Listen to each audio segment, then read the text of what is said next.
What's up guys, it's Ed from TechSource, and in this video we are going to be taking a look at LG's ultra-wide 34-inch FreeSync monitor. This beautiful 2560 by 1080p 75Hz monitor is directly targeted at gamers first and productivity second because of its resolution and features that include FreeSync and Dynamic Action Sync. For those of you that prefer a widescreen monitor geared more towards the productivity side, which has 80% more pixels, then you should definitely check out the 34UM95 model, which I will link in the description down below. So in addition to the power cables which are needed to power the monitor, you will also get a DVI and HDMI cable along with a back cover for the stand that includes a hook to help with cable management. Taking a look at the front, you are greeted with a beautiful IPS display with matte anti-glare coating and really thin bezels. The back, however, is made out of glossy plastic, which is a huge fingerprint magnet, and down below you will find all the connection ports, which include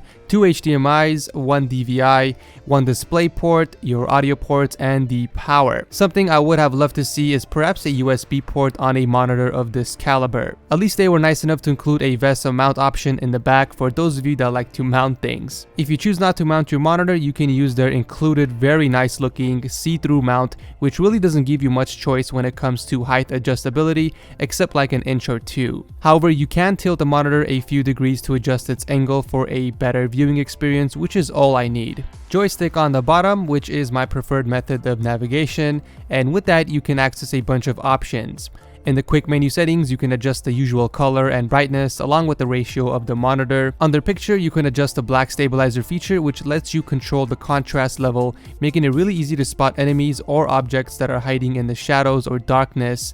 And on the opposite side, when you are flashbanged in FPS games, which I feel is kind of a cheat if you ask me, but hey, more power to the players. Also, in the picture settings, you can select one of many pre-configured settings for picture and gaming mode that have different gamma, color, and sharpness settings, or you can select custom and configure the settings to your own liking. Moving to general settings is where you will find all the features that the 34UM67 has to offer, one of which is FreeSync that's currently only available through the DisplayPort and AMD APU and GPUs. FreeSync essentially resolves the communication issues between the processor and monitor, and it basically tells the monitor when to refresh the image, and what that does is it eliminates image tearing, stuttering, and lag that you normally get from either enabling or disabling VSync. The second feature you will find useful is DAS mode, aka Dynamic Action Sync mode, which basically reduces input lag and allows you to make timely commands, which is especially important in real-time strategy games like StarCraft 2, League of Legends, and other MOBAs. Normally this will lower the quality of the image on most TVs, however in the case of the 34UM67, the quality of the image remained the same, so I always have it turned on. Outside gaming, this monitor becomes a productivity monitor, and one of the many benefits of an ultra widescreen monitor is the fact that you have so many windows open at the same time, along with infinite amount of tabs if you're a tabber like me. Especially in editing, you can really appreciate the amount of horizontal pixels that you can utilize. As you know, I use 2 Samsung 4K monitors, and it's really an overkill for me. I mean, I barely even use my second monitor at all, and I've been wanting to switch over to a widescreen monitor for a very long time.